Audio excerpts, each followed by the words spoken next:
บ่นับถือตุพระก็ให้นับถือผ้าเหลืองบ่นับถือต่อเฟืองก็ให้นับถือเม็ดเข้า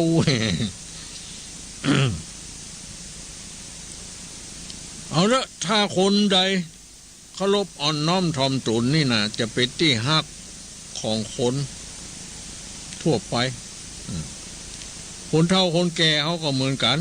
ต้องมีความเคารพอ่อนน้อมต่อพระพุทธเจ้าพระธรรมพระสงฆ์นะที่เป็นละอ่อนก็ต้องมีความเคารพอ่อนน้อมต่อพ่อแม่ครูบาอาจารย์นี่เนาะ หรือผู้ที่มีพระคุณแก่ตนข้อต่อไปข้อที่6นั่นก็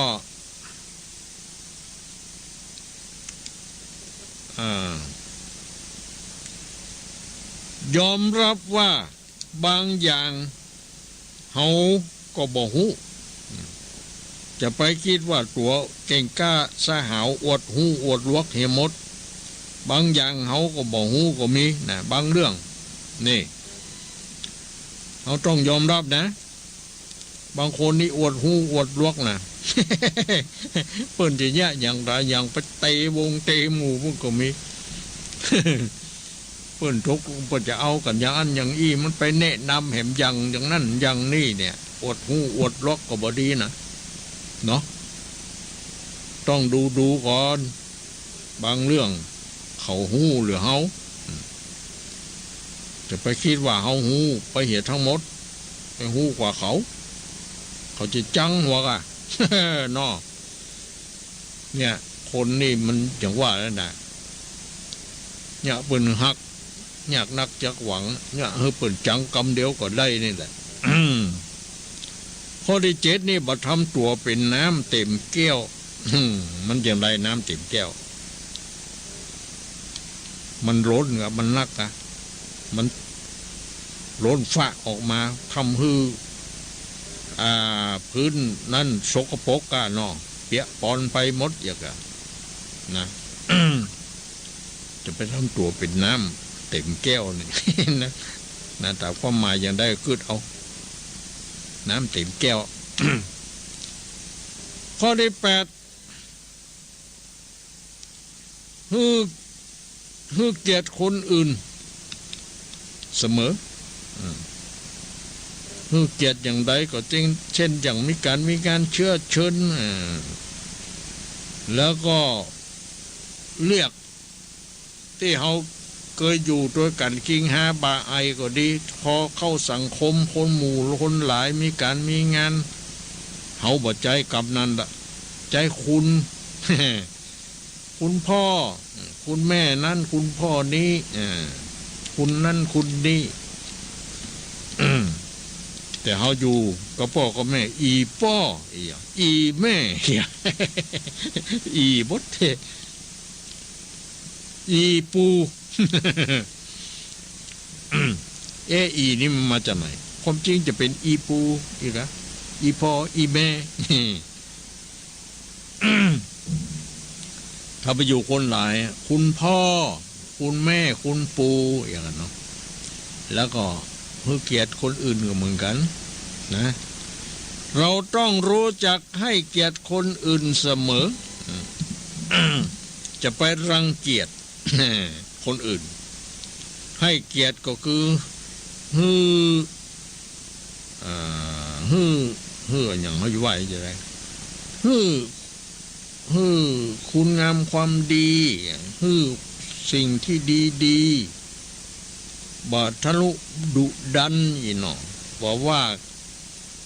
ร้ายป้ายสีบอกว่ากล่าวในทางเสียหายเนี่ยเนาะเป็นลักษณะนั้นแหละ รู้จักใช้วาจาพูดจาให้เกียรติอย่างได้ให้เกียรติก็ดูนะอย่างเปิ้นเจิญคนไปวางผ้าบางสุขุนก็ดีอย่างต่างๆเพื่อก็ฮือเกียรตินั่นแหละฮือเกียรติแขกที่มาร่วมงานด้วยการเชิญให้ทำอะไรอย่างต่างๆเนี่ยนะ แล้วก็ข้อที่9นี่ก็มีอัธยาศัยดีนะ และหักการแบ่งปันนี่มีอัธยาศัยใจคอดีนี่บ่เล่าหน้าจาควนไผบ่ด่าว่าไผเนี่ยนะแม้แต่ลูกแต่หลานก็พูดจาดีบ่ด่าเขาบ่ว่าเขาบ่เอ็กใส่เขาเนาะดีเนาะใจกว้างขวางมีหยังก็แบ่งปันของเฮามีนักมีหลายเหลือกินเหลือใจก็แบ่งสรรปันไปเนาะ คือเขาได้ใจก็ยังจะดีมีประโยชน์ได้ชื่อว่าเฮาฮือตานเนี่ยเฮาสละสิ่งของตัวเองโดยที่บ่ยึดมั่นถือมั่นในสิ่งต่างๆเหล่านั้นแบ่งปันฮือไปนะจะไปขี้จินั่นแหละนะมีอัธยาศัยดีพูดจาปราศัยการต้อนรับเป็นอย่างใดจะอู้กับไผคนใดคนอื่นก็อู้ดีมีหลักมีฐานนี่กะ มีจ่องมีตังมีคารมคมคายที่ทำให้เขาฮักก็คือเป็นคนบ่สวกเนาะถ้ามีอัธยาศัยดีเป็นคนบ่สวกเป็นคนบ่ว่าอย่างฮื้อไผเป็นคนบ่เล่าหน้าจาขวัญไผบ่ข่มเหงเต็งเต็ก ไผบ่รัดเอาเปรียบไผเนี่ยก็เนาะอัธยาศัยดีนี่ แล้วก็มีจิตใจเอื้อเฟื้อเผื่อแผ่อบอ้อมมีอย่างก็ปันคนอื่นมันเป็นสิ่งที่ยึดเหนี่ยวความฮักซึ่งกันและกันไว้ได้นะอย่างที่เขาเคยว่านั่นแหละว่าพ่ออุ้ยแม่อุ้ย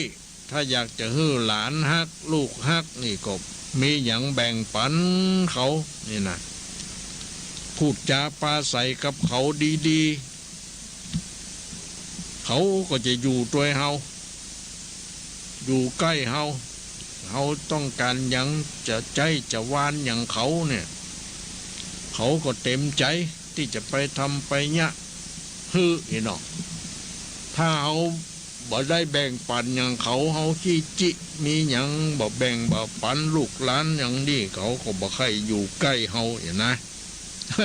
เนาะก็เป็นย้ายเลยกะบ่เชื่อลองพอกะ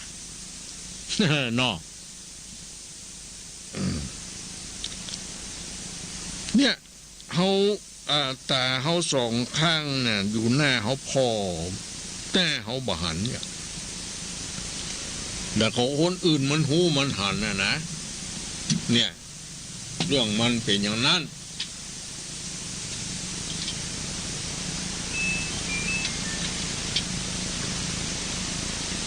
อันนี้ก็จะได้ก็ดีนะเขาก็ศึกษาเอาก็ยังเอาจะให้เขาฮักเขาหุมเขาได้จะได้จะให้เขาจังเขารังเกียจเขาได้อย่างใดนะมันอยู่ที่ตัวเขาเนี่ยนะมันจะอยู่ที่ไผบ่จะได้อยู่ที่อื่นที่ไกลไหนบางคนก็ปากสวก ฉันตัวกับปากสวกมาได้นะใจแต่ดี เนาะบางทีก็มันแน่นะใจก็ตึงบดี ปากก็สวกเนี่ยไผจะอยู่ใกล้เนาะไผก็รังเกียจกะไผจะไปฮักนะขนาดลูกหลานมันยังบ่ฮักคนอื่นทำแค่ยิ่งก็ เนาะ คือผลนะ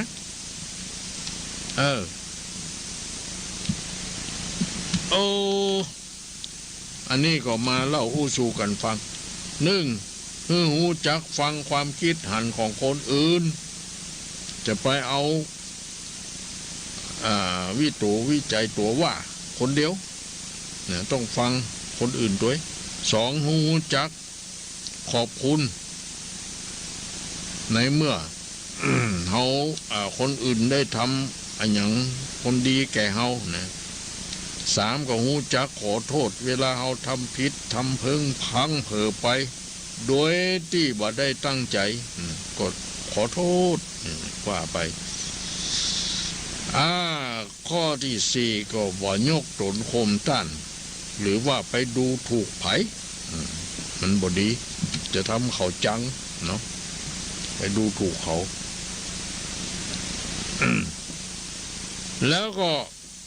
มีความเคารพอ่อนน้อมถ่อมตนจะไปแสดงตัวเป็นคนปีกกล้าขาแข็งลืมบุญลืมคุณของคนอื่นยี่นอกบ่ดีนะคนจะมีความอ่อนน้อมถ่อมตน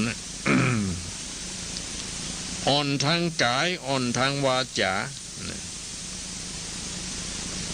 แต่จิตใจอยู่ตรงไหนไผบ่ฮู้บ่หันมันเป็นหยัง ใจเนาะข้อที่หกยอมรับว่าบางเรื่องเฮาก็บ่ใจฮู้ไปเหี่ยหมดเฮาก็ต้องถามคนอื่นเนาะจะไปอวดหูอวดล็อก เจ็ดนี่อย่าไปทำตัวเป็นน้ำเต็มแก้วแปดก็ให้เกียรติคนอื่นเสมอเก้าก็มีอัธยาศัยใจคอดีและหักกันแบ่งปันจิตใจกว้างไปทำได้อย่างนี้รับรองว่าอยู่ดีสบายบ่มีคนจัง มีแต่คนฮักมีแก่คนถามหาตายไปเขาก็ยังเล่าไว้อยู่ นอก นี่นะอันเนี้ยญาติโยมทั้งหลายมันเป็นเรื่องที่เขาจะต้องทำอย่างนั้นต่อไปก็เอาภาษิตทางพุทธศาสนามาฝากอัตตาหิปรมังปิโยอัตตาหิปรมังปิโยแปลว่าตนและเป็นที่รักอย่างยิ่งก็ถ้าเราทำตัวเราอย่างที่ตะกี้ก็เป็นที่ฮักของคนอื่นไงเนาะตนในที่นี้ก็หมายถึงกายกับใจของเรามารวมกันเข้าคนเฮาทุกวันนี้ฮักตัวเองมากจนถึงกับเห็นแก่ตัวจะไปฮักตัวเก่าแล้วไปมีความหันแก่ตัวเกินไปบ่หันแก่คนอื่นนี่นะมันอยู่ยาก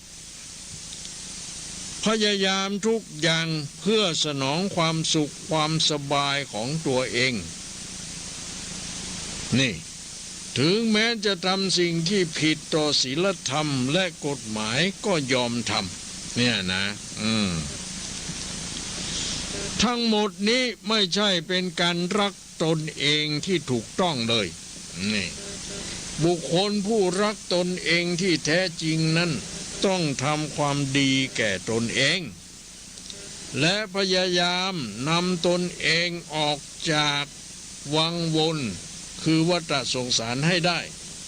จึงจะชื่อว่ารักตนอย่างถูกต้องนะ ตนแหละเป็นที่รักอย่างยิ่งนี่นะเราจะต้องทำอย่างไรนะก็ดังที่ว่าแล้ว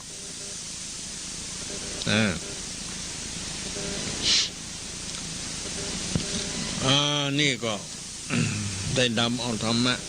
มาเล่าสู่กันฟังต่อไปจะได้อาจจะขออนุญาตประกาศอนุโมทนาญาติโยมที่บริจาคค่าน้ำค่าไฟมาเนาะประกาศให้เทบุตรเทวดาอินพรหมยมยักษ์ได้รับทราบได้รับฟังเพื่อจะได้จดสนำจำจือไว้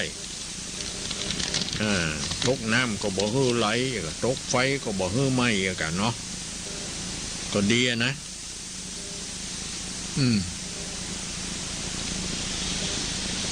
ก็จะขอเล่าต่อเมื่อเล่าไปแล้วบางทีก็อาจจะซ้ำพ่องก็บ่เป็นอย่างเนาะนักหลายอยู่พอสมควรนะก็จะว่าไปนี่ก็ รับจากแม่ชมัยพรพ พึ่งเจียมนาทีเป็นใจเนาะ100 บาทรับจากแม่สายดวงแก้วบ้านสันตอ100 บาทแม่คำมูลตุ้ยปัญญาบ้านสันตอเหมือนกัน100 บาทนะแม่ศรีพันธ์พุทธิยะบ้านสันตอ100 บาทแม่วรรณาพิรมบ้านศพลีนี่100 บาทแม่ศรีวันเป็งป้อ100 บาทแม่ศรีไลผับเตจะฝากมหาเสาแก้วมา40 บาทเนี่ยแม่คำแดงอันนี้คลองมีบ้านแม่ศูนย์น้อย100 บาทแม่ศูนย์น้อยแม่ศูนย์อำเภอฝางเชียงใหม่เนาะรับจากแม่พ่อดีแสนเตจะ100 บาทนี่บำรุงค่าไฟฟ้ามาเนาะแม่ศรีไลผับเตจะ40 บาทพ่อพัดแม่จมผาคำบ้านสันทราย100 บาทรับจากแก้วกรดคำบ้านปังปอย100 บาทพ่อหลวงสุทธิพงษ์อฝางเชียงใหม่100 บาทแม่อำพันธ์กองบุญ100 บาทถ้าประกาศซ้ำขออภัยเนอะเพราะว่ามันบ่ได้อันขีดเส้นเนาะรับจากลาภีพันธ์เครือโย100 บาทแม่พงตาลทุนอีกอฝาง100 บาทพ่อใจแม่คำเกื้อการุณวงศ์อำเภอฝาง100 บาทแม่เฮือนคำแก้วเพ่งจันทร์100 บาทแม่บัวผันวรรณศรีบ้านห้างต่ำ200 บาทผู้ไม่ประสงค์ออกนามรวม200 บาทนะแล้วก็ ยังมีแถมว่าแม่คำดิบแก้วพรมทะบ้านสีเวียงทองนี่100 บาทแม่สีอวนยาวิราชบ้านหัวเวียง50 บาทพ่อบุญธรรมแม่กาบเท้าประลม60 บาทพ่อน้อยปันแม่อำพรแก้วปัญญาบ้านหัวเวียงนี่100 บาทพ่ออินแม่จันทิพย์อจินะบ้านหัวเวียง100 บาทเนาะแม่น้อยพ่อบุญส่งตันหลง50 บาทนี่ก็ฝากมหาเสาแก้วมาเนาะพ่ออินแม่จันทิพย์บ้านหัวเวียงนี่แหมฝากมาก็40 บาทเนี่ยบริจาคไปเตื้อเนาะแม่น้อยชุมพูบ้านสันทราย120 บาทพ่อหลวงทองดีแม่หลวงจีดาภาศรีดีรัตน์อยู่ในบ้านทุ่ง5เนาะ200 บาทแม่ดาวเรืองวงวันบ้านร่องนอด100 บาทนะอันนี้ก็ไปหล่อเตียนดปะเปิ่นที่บ้านร่องนอดนะเนาะแล้วก็แม่เฉลียวนะบุญปันบ้านร่องนอดที่50 บาทแม่เรศอวดร่างนะบ้านร่องนอดนะ50 บาทแม่เทียมจันทร์นี่บ้านโรงนอดเหมือนกัน40 บาทแม่มาลัยในบ้านโรงนอด20 บาทแม่นวลในบ้านห้างต่ำ100 บาทแม่นวลอย่าหมอเนาะก็คืดเอานามสกุลมาได้เขียน เนาะแม่น้อยแสนเตจะนี่บ้านห้างต่ำเหมือนกัน100 บาทแม่ฉลาดบ้านเจซ้อนจังหวัดลำปาง100 บาท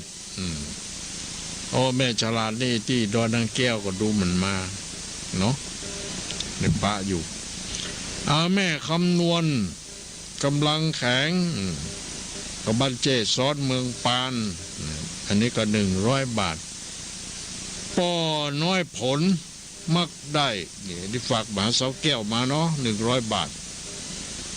แม่คำนวณกำลังแข็งนี่ก็เหมือนกันฝากมหาเสาแก้วมาเนาะนี่ก็ต้องสาธุเนาะอนุโมทนานายมนะได้เข้าบัญชีเรียบร้อยแล้วเนาะแม่เนาะเป็นก้าน้ำก้าไฟก้าไฟฟ้าเนี่ยก้าไม่ใช่ก้าน้ำเนาะก้าไฟฟ้าในห้องส่งนี่แหละ เขาก็ได้เสียเดือนหนึ่งก็หลายตังค์อยู่เนาะก็อาศัยญาติโยมนี่แหละได้บริจาคเป็นค่าไฟมา อันนี้ก็ต้องสาธุอนุโมทนาขอบใจขอบคุณขอบุญกุศลปกครองห่อหุ้มอยู่ดีสบายนะอายุมั่นขวัญยืนขอให้แสงสว่างทางสายตาแสงสว่างทางจิตใจเหมือนกับได้ตาลไฟฟ้าเนี่ยเนาะแก่ญาติโยมทั้งหลายได้แจ้งได้อย่าง ก็ขอบุญรักษาอยู่ดีมีสุขอายุมั่นขวัญยืนเนาะขอให้มีโชคลาภวาสนาบารมีคุณความดีอยู่กับตัวตลอดไปอายุวันโนสุขังปะลังเนาะ เอาต่อไปจะได้ประกาศข่าวเรื่องการบุญกุศลคือแก่ญาติโยมทั้งหลายได้รับทราบกันวันนี้เอาไปส่งน้ำพระศรีสองเมืองโดยนางแก้วเนาะระหว่างวัดวาอารามศรัทธาญาติโยมอำเภอเวียงป่าเป้าแล้วก็มีอำเภอดอยสะเก็ดก็มาอยู่เป็นบางวัดเนาะบางนี้อยู่แต่ส่วนมากก็เป็นของไปอำเภอเวียงป่าเป้าไปกันทั้งพระสงฆ์องค์ข้าเจ้าก็ที่ขาดก็มีนะก็คือเลขาเขียนว่างไว้ฮะนะทั้งที่เขาได้ประชุมอู้กันแล้วไอ้น้อว่าขอให้ไปร่วมกันเป็นสังฆสามัคคีแต่บางทีบางครั้งก็มาไปก็มีนะก็อาจจะหลงลืมไปก็จะได้บอกว่าก็มีบัญชีอยู่ นี่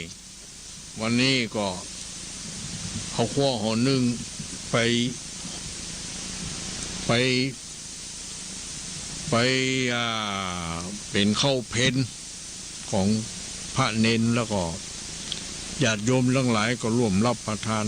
อาหารนอกจากนี้ก็มีญาติโยมทำมาอย่างไปเนี่ยนะ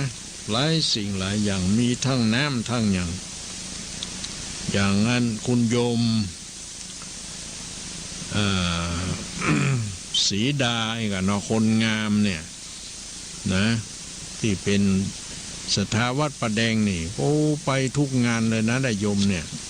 เห็นอยู่บ่อยๆโอ้มีกำไรบุญมากเลย เนาะวันนี้ก็ทำน้ำอะไรไปถวายนี่นะอันนี้ก็ได้บุญได้กุศลเนาะแม่สีดาสาธุสาธุนะได้บุญเต็มเลยเนี่ย แล้วก็มีหลายผู้หลายคนอยู่เนาะที่จำชื่อบ่ได้ก็บ่เป็นหยังเนาะถ้าเอาบัดฮู้ก็เทบุตรเทวดาส่องฮู้เด้งหันนะอยู่ที่ใจของญาติโยมเนี่ยที่เป็นบุญเป็นกุศลเนี่ย เนาะ วันนี้ส่งน้ำพระศรีสองเมืองแล้วก็เจดีย์จำลองดอยสุเทพเจดีย์จำลองดอยตุ้งเนาะไปเรียบร้อยแล้วนะวันนี้ คนนักคนหลายอยู่พอสมควรพระสงฆ์องค์ข้าเจ้าก็ไปร่วมบุญกุศลกันไปเจริญพุทธมนต์เพื่อเป็นสิริมงคล แก่สถานที่แก่อย่างอันนี้ก็นับว่าเป็นหน้าบุญกุศลเนาะที่เขาได้ไปร่วมกันเนาะทำคุณงามความดีโอ้มาหลายที่หลายตังหลายบ้านหลายจองนะ ที่ไกลๆก็มีมาเนาะ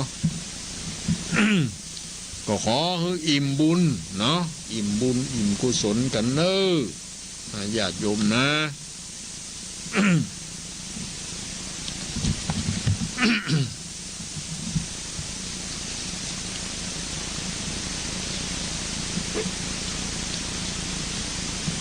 อันนี้เป็นงานที่แล้วไปแล้ว วันนี้พระสงฆ์องค์เจ้าก็กลับมาวัดมาวา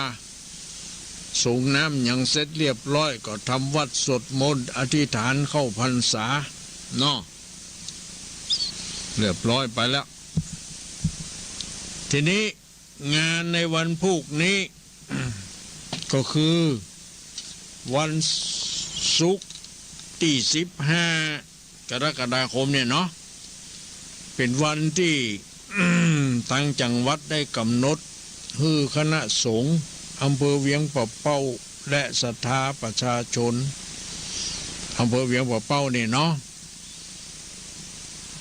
จะได้ ไป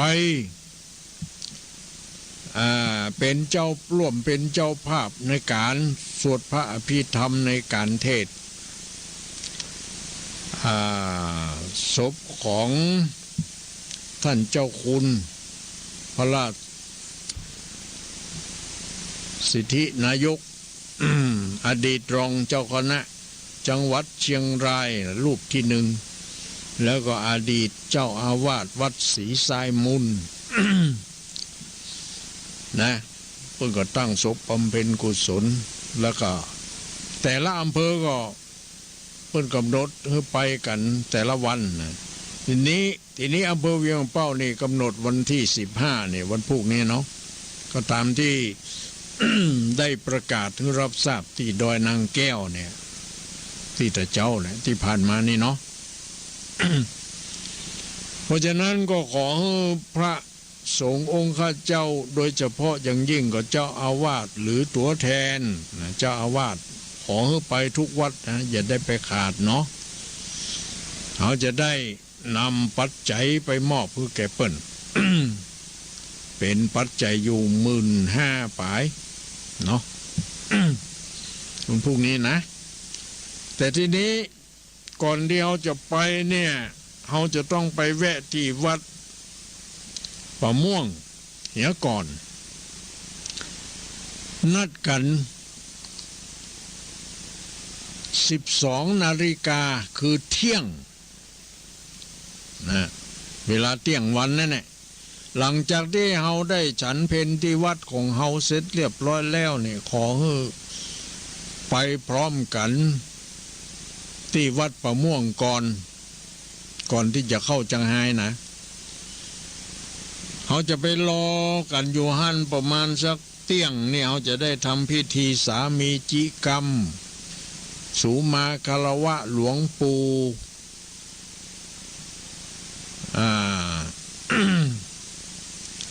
พระครูอนุกิจธรรมโสพลอดีตเจ้าคณะอำเภอเวียงบ่อเป้าที่ปรึกษาเจ้าคณะอำเภอเวียงบ่อเป้าหลวงปู่ก็มีอายุพรรษา 80 ปลาย84 85แล้ว ซึ่งเป็นพระมหาเถระมีอายุพรรษาสูงสุดในอำเภอเวียงป่าเป้า นะเฮาในฐานะน้อเป็นลูกศิษย์ลูกหาเป็นสัทธิวิหาริก ก็ได้อู้กันว่า เอาไปสุมาคารวะทำสามีจิกรรมบูชาบุญคุณ ของท่านเวลาเที่ยงตรงป๊บวันพุกนี่เขาก็จะได้ทำพิธีเนาะเพราะนั้นขอพระสงฆ์ของข้าเจ้าเฮานั่นไปรวมกันเนอะก่อนที่จะไปจังไห้เนี่ย นะมีข้าวตอกดอกไม่มีปัจจัยมีสิ่งของอันใดก็เอาไป เพื่อจะทำสามีจิกรรมเสร็จเรียบร้อยเขาเสร็จจากที่วัดประม่วงก็เข้าจังไห้เลยนะ ที่จังไห้นี่ตามปกติธรรมดาที่เพิ่นนัดกันไว้คือบ่าย2 โมงนะเขาไปตันอยู่เนาะเที่ยงเขาอยู่ที่วัดประม่วงเวียงเสร็จเรียบร้อยก็เที่ยงปลายสักน้อยเขาก็เข้าไปจังไห้เนาะเพื่อรถวิ่งไปก็ประมาณชั่วโมงปลายไปถึงเชียงไฮ้ก็ประมาณบ่าย2 โมงนี่ตันอยู่นะแล้วก็แต่ละ ตำบลเขาก็ได้มอบหมายให้เจ้าคณะตำบลเป็นผู้ที่ประสานเจ้าอาวาสวัดในเขตปกครองของตนเองว่าจะไปกันอย่างใดจะเอารถที่ไหนไปเนี่ย สำหรับตำบลปางงิ้วบ้านโป่งนี่จะเอารถตู้ของวัดห้างต่ำไปนะวันพรุ่งนี้ ก็ได้นัดกันว่าให้มาพร้อมกันที่วัดปางงิ้วเนาะจากนั้นถ้าไผบ่สามารถที่มาวัดปางงิ้วเขาก็จะนับดูว่ามันขาดวัดอย่างพ่องอย่างใดก็อยู่ที่ปากทางข้างถนนก็ได้เขาก็จะไปรับตรงนั้น เนาะแล้วเวลาส่งนี่กลับมานี่เขาก็ว่ากันอาจจะส่งแต่ละวัดนะหรือว่าอาจจะมีรถมารับกันที่ปางงิ้วกันอย่างใดก็แล้วแต่ตกลงกันเนาะอีกทีนึงแต่ถ้าไม่มีเราก็ต้องไปส่งถึงวัดเลยนะ เนาะแต่ถ้าอยากให้มันจ้ามันอย่างเกินไปนี่ก็เอาไปลงที่วัดปางงิ้วแล้วก็มีรถมารับอย่างนั้นอย่างนี้ก็ว่ากันไปเนาะนี่ก็ว่ากันนะก็จะมีวัดดอยเวียงห่อวัดห้างต่ำวัดทุ่งหลวงวัดร่องกูวัดป่างิ้ววัดป่าซักวัดศรีดอนมุนวัด มงคลธนารามอย่างนี้เนาะวัดวัด โอ้ยอาจคออย่างหัวขอโทษ ขออภัย ในการไอนี่นะวัดเวียงโมนนี่เนาะวัดเฟยไฮนะที่จะไปนะวัดตังกาวัดบ้านปงเทวีเนาะ มีวัดอย่างไหนหม้อ11 วัดที่นะแล้วก็ที่พักสงฆ์แหมอย่างใดก็จะไปก็ได้มันเป็นอย่าง ก็รถตู้ก็ใส่ได้อยู่10 ปายนะ10 ปายถ้ายัดกันจริงๆไปเต็มจริงๆนี่ก็15กันนะไปได้ไม่เป็นไร นี่ก็ได้อู้กันไว้ได้ขอกันไว้ก็จะไปตามนี้เนาะก็เก็บเนื้อเก็บตัวนะเอาไปเป็นสังฆสามัคคีของคณะสงฆ์อำเภอเวียงป่าเป้าจะได้เข้าไปร่วมทำสามีจีกรรมหลวงปู่วัดประม่วงเสร็จเรียบร้อยก็จะไปที่จังหวัดวัดศรีสายมูลไปร่วมเป็นเจ้าภาพสวดพระอภิธรรมในนามของคณะสงฆ์อำเภอเวียงป่าเป้าแต่ศรัทธาญาติโยมจะไปร่วมก็ได้นะถ้ามีรถก็ไปกันเนาะพอไปถึง4 แยกที่โซลุมที่ขายรถของอีซูซุอ่ะเนาะมันจะมีป้ายเนาะมีเห็นทางซ้ายมือน่ะจะมีโซลุมของ โตโยต้าบ้างมีอะไรบ้างพอไปถึง4 แยกนั่นน่ะจะมี4 แยกอีซูซุ เนาะไปถึงฮั่นแล้วเขาก็เลี้ยวขวานะ4 แยกนั้นเลี้ยวขวาวัดศรีสายมุนนี่จะเห็นจ่อฟ้าใบละกาอยู่เลี้ยวขวาเข้าไปนะโยมนะไปได้เนาะโยมเนาะไปจะไปก็เป็นเวลาโอกาสดี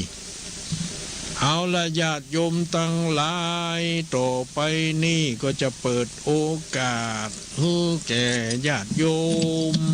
ได้โทรเข้ามา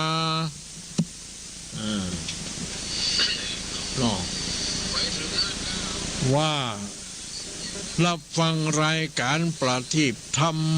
ในคืนวันพัดวันนี้ในวันที่14นี่ เป็นจะได้ฟังชัดเจนแค่ไหนอย่างใดหรือรับฟังบ่ได้เนาะ โทรเข้ามาเลยโยมเนอะตั้งนี้ต่อไปนี่เขาก็เปิดโอกาสแล้วเฮ้ยใหญ่ญาติโยมให้โทรเข้ามา ก็มาอู้มาเอ้ยกันเนี่ยรับฟังได้ก็ว่าบ่ได้ มีหรือไม่หรือบ่มีเนาะ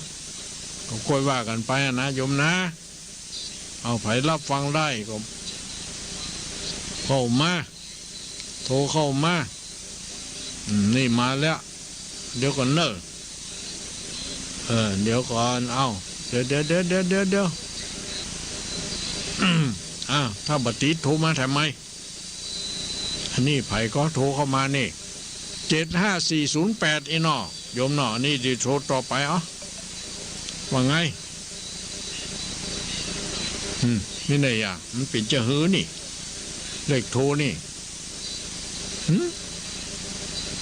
มันบัดดังกันนี่โอ้ยเป็นอย่างไหนอ๋อไม่ได้เล่งเสียงนะนี่โทรมาใหม่โทรมาใหม่โทรมาให้ใหม่เนาะ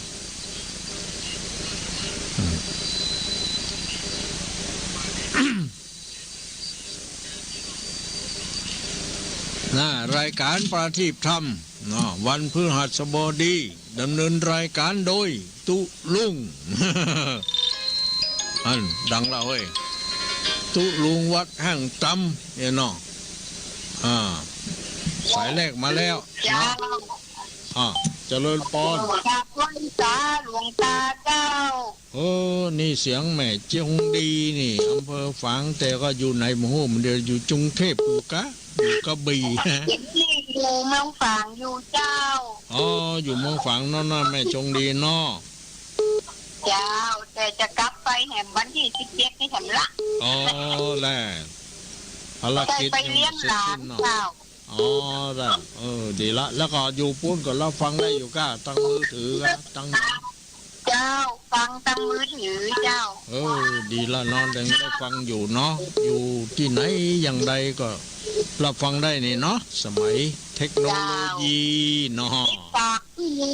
ติดตามหลวงตาตลอดเจ้าแต่โทรบ่ตั้งดีละวันนี้โทรก่อนเปิ้นเนาะ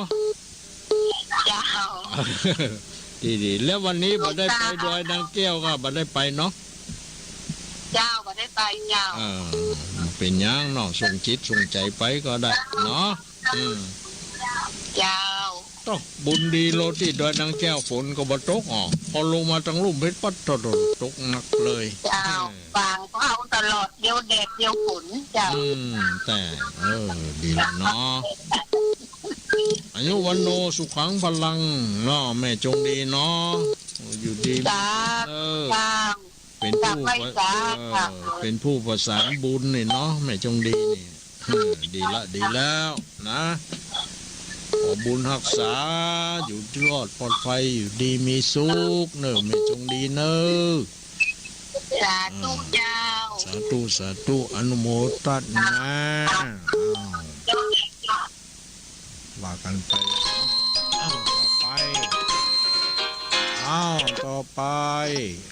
เจริญพรให้เจ้าแก่ไฟศาสตร์เจ้าตุลุงแม่สุเตี้ยศิลปรสิเตี้ยบ้านนงละปูนเด้อฟังชัดเจนนี่เด้อเจ้าแม่ศิลปรบ้านสีเตี้ยเจ้าฝนกระตกวันข้ามเด้อตุลุงวันนี้นะเจ้าเพดีตกแล้วก็เอื้อนแล้วก็แดดดีเนาะตกวันข้ามฮอดโพดเพียมาข้ามแรงเมื่อคืนนี่เจ้าก็เรียกว่าฝนซึงเนี่ยเนาะ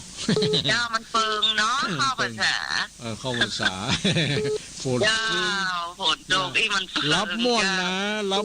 ะเจ้าความลุงลูกถ้าเมื่อเข้ารายการแล้วเนอะเริ่มต้นแล้วเนาะแม่เนาะเจ้า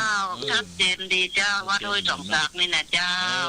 ถ่ายทอดไปเนาะเพิ่นถ่ายทอดไปเนาะเจ้าแก็บไว้จ้ะเดี๋ยวรู้สาธุเจ้าโยมได้ยินได้ฟังกันเนาะดีละเจ้าอายุ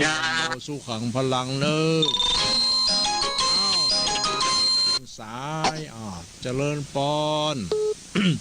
แต่เจ้าตุลุงฟังอยู่เนอะยังไงโทรมาจากวันห้องห้อยการด้วยนะเจ้า บ้านห้องไหนก็ ห้อยบ้านห้อยการแต่บนมันห้องบนมันห้องจังหวัดลำพูนเจ้า บ้านห้วยการอำเภอบ้านห้องเจ้าตำบลมันห้องตำบ เจ้า ลห้องอำเภอนี่เนาะตำบลลำพูนเนาะแม่น้อยแม่ชื่อหยังก็ แม่สายทองเจ้า แม่สายทองมาแล้วเนาะ จากตุลุงตลอด สา เลย ธุเนอะแม่เนอะ ฝน ดี ก็ต มี ก สุข เจ้าฝนเจ้า ฝนก็ตกอยู่เนาะแม่เนาะ เจ้าช่วงเย็นนี้เนาะเจ้า สาธุสาธุอนุโมทนาอยู่ดีมีสุขสายต่อไปเนาะ นี่ก็จ้าถ้าโทรแล้วก็ปิดก่อนเนาะเพื่อคนอื่นได้โทรเข้ามาก็มาอ่านมันจะมาซ้อนมาหยังกันอยู่นี่มันยังจับได้เจริญปอน ร้อยสาตุลุงเจ้า เจริญปอนโยมโทรจากไหนจ้า แม่สลัดแก่ซ่าอำเภอเมืองปานจังหวัดลำปางเจ้า แม่จะรออำเภอเจ็ด เจ้าฟังจัดเย็นดีเลยเจ้า ดีเนาะแต่เจ้าดูเหมือนไปเดินนางแก้วอยู่กะเขาว่าบอกไป เป็นลังเจ้ามาได้ไปแล้วเจ้า ไม่ไปเนาะเจ็บแม่อย่างกูไปว่าจะเจ็ดซ้อนไงนี่ อันนี้เจ็บของเขาได้ไปอ่ะ แต่เป็นอย่างเนาะแม่เนาะส่งจิตส่งใจไปก็ได้เนาะแม่เนาะ เจ้า อนุโมทนาสาธุเนอะแม่ฉลาด เจ้าสาธุเจ้า อำเภอเมืองปานจังหวัดลำปางมาแล้วสาธุสาธุสายต่อไปเนาะแม่ปิดกันเนอะเดี๋ยวคนอื่นมันจะเข้ามาบ่ได้เนาะมาแล้วบอสายนี่ไผ่จ้าฮะ อยากได้จ่าเจ้าตุลุง ใส่ประการ เสียงแก้ว อยากได้อยู่แน่ เสียงดังฟัดเจนดีเจ้าฝนตกกันตุลุง เอื้อนไปแล้วตกตะกี้พูดเหรอถึงจะได้ ในประการแต่เจ้าตกนักขนาด น้ำไหลไฟดับเลย แล้วบัดเดียวเหรอย่างแล้วกะบัดเดียวฝนหยุดละย่างละ เจ้ายุดแล้วเจ้าแมลงตะกี้น่ะก็ตกนักขนาดตรงนั้นขนาดเนาะ เจ้าแม่เชื่ออย่างก็ลืมมาละ ลิ้นถึงละแม่สีทอนเจ้า ฮะ แม่สีทอนเจ้า แม่สีทอนอำเภอฝางเนี่ยนะเป็นประจำ บัดจ้าอำเภอไซประการ อำเภอไซประการ เจ้าหนองบัวไซประการเจ้าหนองบัวไซประการแม่สีทอนนี่เหรอ เจ้าแม่สีทอนพิการตลอดนะตุลุงดีละอายุวันโนสุขังพลังเนออยู่ดีมีสุข เจ้าไว้สาเจ้าแม่สีทอนอำเภอชัยประการต่อไป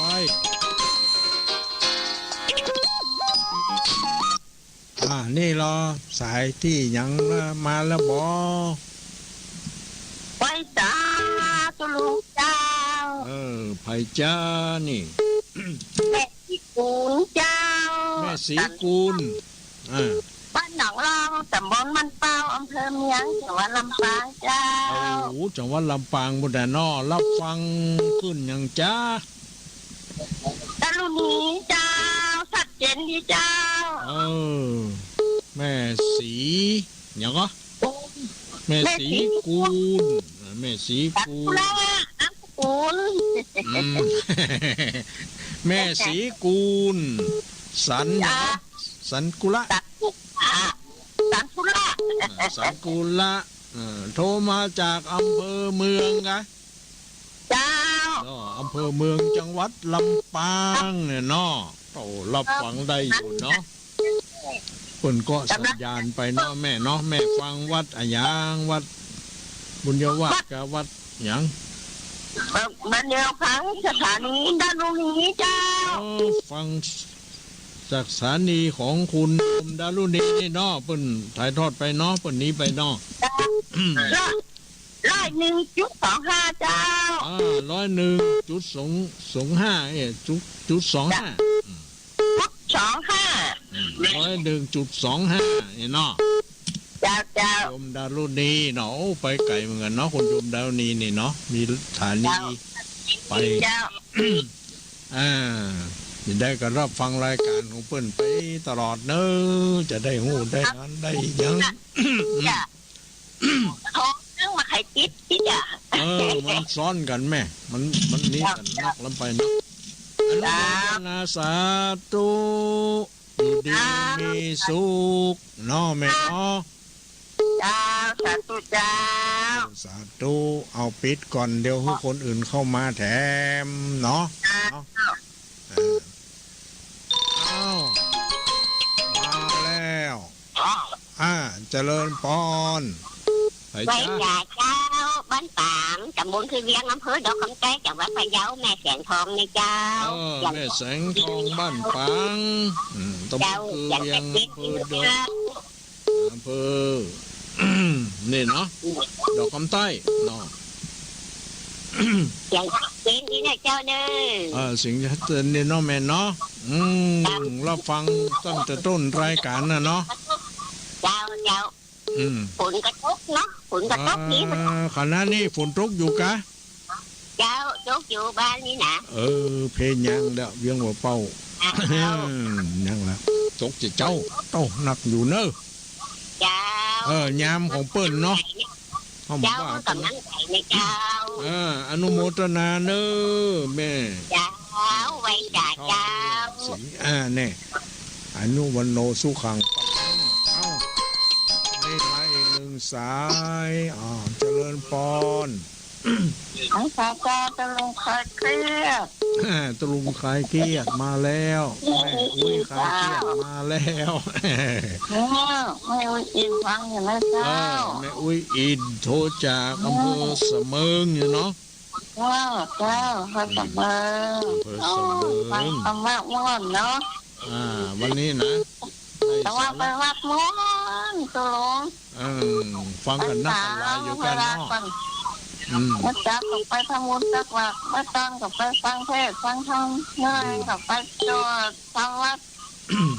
เทียนจากแต่ นั่นดีแล้วเมื่อเขาไปได้นี่เนาะแม่เนาะถ้าเขาไปบ่ได้นอนแอบแฮบเป็นอัมพาตทีโอ้ยหมด ถ้า โอ มีค กาส นไปนอนถ้ามีคนไปนอนวัดก็อย่าไปนอนอย่างนั้นมีคนไปแต่ตรงนี้ ได้กันเนาะ เป็น ต้อง กำ มี ลัง กู้ ใจทุก เนาะ คนนะเจ้า อนุบันโนเนอะสุขังพลังนะ สาธุเจ้า แม่อุ้ยอินอำเภอเสมิงมาแล้ว หน้าต่อสายต่อไปเนาะยัง9 นาทีเนอะโยมเนอะไปโทรมาก็ได้นะ เจริญปอน ไปสาเจ้าหลวงพ่อ ที่ไหนจ้าจากไหนจื่อเสียงเลี้ยงได้จ้า แม่เจนกีฬามันกินเจ้า แม่เจนจีลาแม่เจนจีลาเนาะว่าเจนจีลาบ้านปีน มันอำเภอดอกคำใต้จังหวัดพะเยาเอา ดอกคำใต้เนาะแม่เนาะจั เจ้าง หวัดพะเยาเนาะรับฟังพี่ใหญ่พวกแม่ฟังชัดเจนดีนะเจ้า ฟังชัดเจนดีเนาะแม่เนาะแม่ฟังขึ้นยังของดารุณีเนี่ยครับ คนทับพะเยาเนี่ยเจ้า ของคนฮับพะเยาเนาะเพิ่นก็สัญญาณไว้เนาะแม่เนาะ เจ้าเจ้า อนุโมทนาเจ้าของฐานีเพิ่นตัวเนาะสาธุเนาะที่แม่ได้รับฟังเนาะดีแล้ว เจ้า อายุวันโนสุขังพลังเนอะแม่เนอะอยู่ดีมีสุข เจ้า เป็นลมโพลมไส้ของลูกหลานไปเหมือนนานเนาะสาธุ เจ้า สายต่อไปเนาะ สายต่อไปเปลี่ยนกันเข้ามาเนาะเราจะได้โทรไล่เจริญปอน ครับ กับนมัสการท่านพระคุณเจ้า ป้อน้อยโผล ครับผม จำเสียงได้อยู่ เป็นจะได้รับฟังคืออะไร นี่ครับนี่เห็นน้องฟังชัดนี่นะครับนี่ เสียงดังฟังชัดดีเนาะ เย็ ป้อน นี่ เนาะ ครับ ดีแล้วอนุวันโนเนาะป้อน้อยเนาะ ครับ อยู่ดีมีสุขเนอะป้อน้อยเนอะอยู่ดีมีสุข เป็นกำลังใจนะครับนี่ อายุวันโนสุขังพลังสาธุสาธุ ครับผ สาย ม ต่อไปเนาะ ป้อน้อยปิดก่อนเนาะ แล้วคนอื่นได้โทรเข้ามาได้เนาะป้อเนาะ ครับ ป้อปิดก่อน ปิดโทรศัพท์นี่เนาะ ครับผม สายต่อไป ก็โทรได้แหม2 สาย 3 สายเนาะอย่าโยมได้แหม2 3 สายเจริญปอน นมัสการเจ้าจากหลังการแม่สาวอำเภอแม่อาเจ้า จากไผหลังตลาดแม่สายนะ แม่สาว แม่สาวหลังตลาดแม่สาว หลังตลาดแม่สาว ชื่อหยังโยม ชื่อแม่จันเสริมมณีศักดิ์เจ้า แม่จันโสมมณีศักดิ์ เจ้า ตลา โอ้ ด หลายพัดแล้วเนี่ยได้โทรหาตะลุงนะ แต่เนาะโทรประทันเขาก็ว่าจะได้ เปิดมีการมีงานตัวอย่างเนาะ เป็นจะอันเนาะ เป็น เจ้า หยัง ตั้งแต่ก็มีการมีงานพ่อเนี่ยค่ะ เป็นหยังมีเวลาโอกาสเมื่อใดก็โทรมาเนาะนอกรายการก็ได้ในรายการก็ได้ เจ้า อย่างโยมพะเยาเนี่ยโยมที่พะเยานี่นะโยมที่พะเยาเนี่ย เวลาโทรยี่บตันเขานะจัดรายการจบแล้วโทรมา กันเป็นก็เป็นชั่วโมงนะรู้ตั้งนี่เหรอโยมนะว่านะฟังขันม่วน อายุวันโนสุขังพลังเน้อแม่เน้อ เจ้า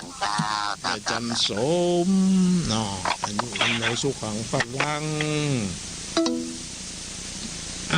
ได้แถมอีก1 สาย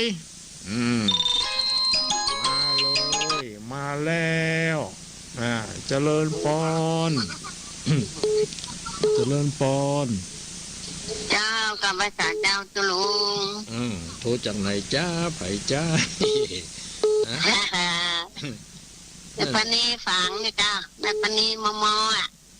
แม่ปลาณีปณีจอนฝังมณีจอนอีน้อง เจ้าฝัง เจ้า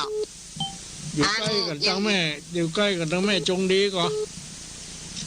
แม่จงดีมันอยู่ที่อันพุ่นอ่ะอันอย่างเงี้ยเป็นซ่าของน้อยก็หายอันกะแต่เจ้าของมันอยู่สายตำบลมันปิ่นเทนอกเอ่ะแต่เจ้าฟังเป็นจะได้บ้างแม่ปลาณีฟังจากนี่ไหนแล้วตุลุงว่าอ่ะฟังจากอันที่พระบาทอุดมเนาะแต่ก่อนที่ตุลุงว่าคนเฮาต้องอ่อนน้อมถ่อมตนเนี่ยเนาะมันก็จะเปรียบเหมือนนั้นน่ะจ้ะอันคนเฮาถ้ามันหมอน้ำถ่อมตนมันก็จะยังเข้ามางามเข้าโจโลนั่นเนาะเข้างามมันโจโลล้ำไปนั่นนะมันแบบง่มนี่เนาะถ้าเข้ามันง่มลงนี้มันแบบง่มนี่เนาะคนเจ้าคนอ่อนน้ำถ่อมตนเนาะถ้ามันโจโลนี่เพิ่นก็มากินมาใจอ่ะเนาะถ้าเวลาตีมาเพิ่นก็วิขว้างเงี้ยใช่จะลุงไม่ได้เหมือนเนาะแม่มันสังเกตสังกาเนาะเจ้านั่นน่ะดีแล้วเราอันจังคนเขาเตียวเขาตึ้งง่มมาง่ำยังมาได้มาเพ็บน้ำลาบก็จะย่ำใจตีนใจยังคนใหญ่อะอย่างแล้วอ่อนมาเดียวนะเจ้านั่นเนาะแม่เนาะเจ้าก็สั่งก็สอนก็บอกก็กล่าวขอไปนะแม่เนาะจากก็แนะนำเขาไปจะน้อย อายุโนสุขังพลังเนอแม่เนอ เจ้าคือกำลังก็จะให้กำลังใจตุลุงเนอ ดีแล้วแม่ปานี เจ้าครับ ปานีจอ เจ้าไว้ค่ะเจ้าเจ้าเนาะ เนาะ เจ้า เอาละญาติโยมทั้งหลาย อันนี้ก็เป็นสายสุดท้ายแล้วเนอหมดเวลาแล้วโยมเนาะก็ขออนุโมทนาสาธุกับสถานีวิทยุดอยหมอกเดริโอดอกของคุณโยมดารุณีได้ถวายเวลาให้ดังพระนักเผยแผ่พระธรรมทูตพร้อมทั้งญาติโยมสถานีต่างๆที่ได้ก็สัญญาณไปเนาะจะเป็นศาลานี้ได้ก็ดีที่ทำให้ญาติโยมได้ยินได้ฟังกันนี่เนาะที่ปาตาวัฒนาเนอะครับ